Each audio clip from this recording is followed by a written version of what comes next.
शनि प्रदोष व्रत कथा, पूजा विधि, उद्यापन विधि। जो प्रदोष व्रत शनिवार के दिन पड़ता है उसे शनि प्रदोष व्रत कहा जाता है।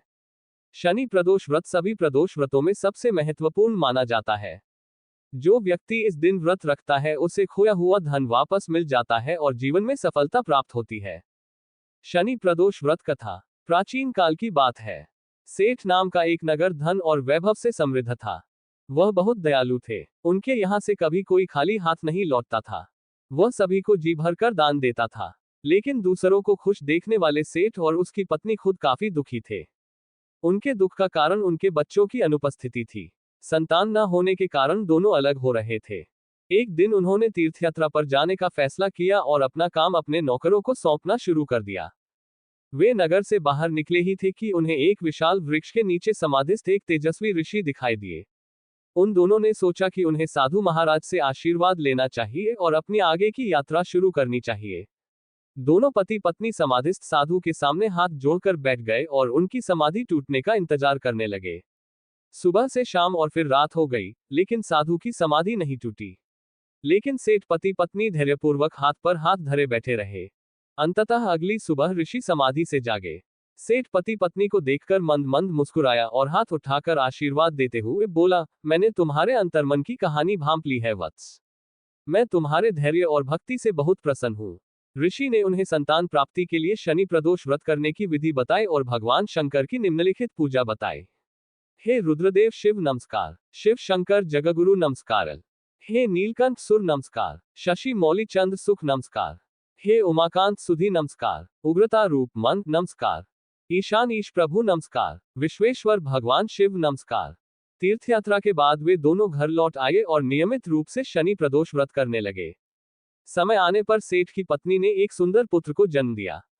शनि प्रदोष व्रत के प्रभाव से उसके स्थान से अंधकार का साया गायब हो गया। दोनों सुखपूर्वक रहने लगे। शनि प्रदोष व्रत विधि। शनि प्रदोष व्रत के दिन भक्त को सुबह जल्दी उठकर स्नान करना चाहिए और भगवान शिव की पूजा करनी चाहिए। पूरे दिन मन में ओम नमः शिवाय का जाप करें। पूरे दिन निराहार रहें। त्रयोदशी के दिन भगवान शिव की पूजा प्रदोष काल में यानी सूर्यास्त से 3 घड़ी पहले करनी चाहिए। शनि प्रदोष व्रत की पूजा शाम 4:30 से 7 बजे के बीच की जाती है। व्रत करने वाले व्यक्ति को शाम के समय दोबारा स्नान करना चाहिए और साफ सफेद कपड़े पहनने चाहिए। पूजा स्थल या पूजा स्थल को शुद्ध कर लें। भक्त चाहें तो शिव मंदिर में जाकर भी पूजा कर सकते हैं। 5 रंगों से रंगोली बनाकर मंडप तैयार करें। पूजा की सारी सामग्री एकत्र कर लें। किसी बर्तन या लोटे में शुद्ध जल भरें। कुश के आसन पर बैठकर भगवान शिव की विधि विधान से पूजा करें। ओम नमः शिवाय कहते हुए भगवान शिव को जल चढ़ाएं। इसके बाद हाथ जोड़कर भगवान शिव का ध्यान करें।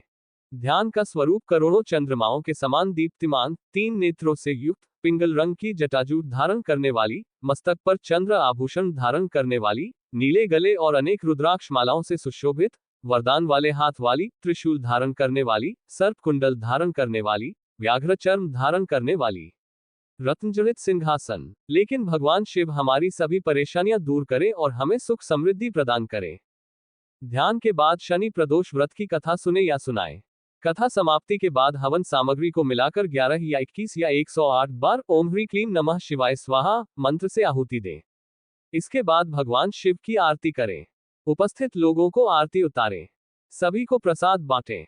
उसके बाद भोजन करें। भोजन में मीठी सामग्री का ही प्रयोग करें। शनि प्रदोष व्रत उद्यापन विधि। स्कंद पुराण के अनुसार व्रत करने वाले को कम से कम 11 या 26 त्रयोदशी व्रत के बाद उद्यापन करना चाहिए। उद्यापन से एक दिन पहले अर्थात द्वादशी तिथि को भगवान गणेश की षोडशोपचार विधि से पूजा करें और पूरी रात भगवान शिव, पार्वती और भगवान गणेश के भजनों के साथ जागरण करें। उद्यापन के दिन सुबह जल्दी उठकर नित्य कर्मों से निवृत्त हो जाएं। साफ कपड़े पहने। पूजा कक्ष को साफ करें। पूजा स्थल पर रंग बिरंगे वस्त्रों और रंगोली से मंडप बनाएं। मंडप में एक चौकी या तख्त पर शिव और पार्वती की मूर्ति स्थापित करें। अब शिव पार्वती की विधि विधान से पूजा करें। भोजन अर्पित करें। शनि प्रदोष व्रत की कथा सुने या सुनाएं। अब हवन के लिए 1.25 किलो आम की लकड़ी को हवन कुंड में व्यवस्थित करें। हवन के लिए गाय के दूध में खीर बनाएं। हवन कुंड की पूजा करें। हाथ जोड़कर हवन कुंड को प्रणाम करें। अब आग जला लें। इसके बाद शिव पार्वती के निमित्त ओम उमा सहित शिवाय नमः मंत्र का जाप करते हुए 108 बार खीर का भोग लगाएं। हवन पूरा होने के बाद भगवान शिव की आरती करें। अपनी क्षमता के अनुसार ब्राह्मणों को दान दें और भोजन कराएं। आप अपनी इच्छानुसार 1 या 2 या 5 ब्राह्मणों को भोजन और दान दे सकते हैं। यदि भोजन कराना संभव न हो तो किसी मंदिर में यथाशक्ति दान करें। इसके बाद स्वजनों सहित प्रसाद ग्रहण कर भोजन करें।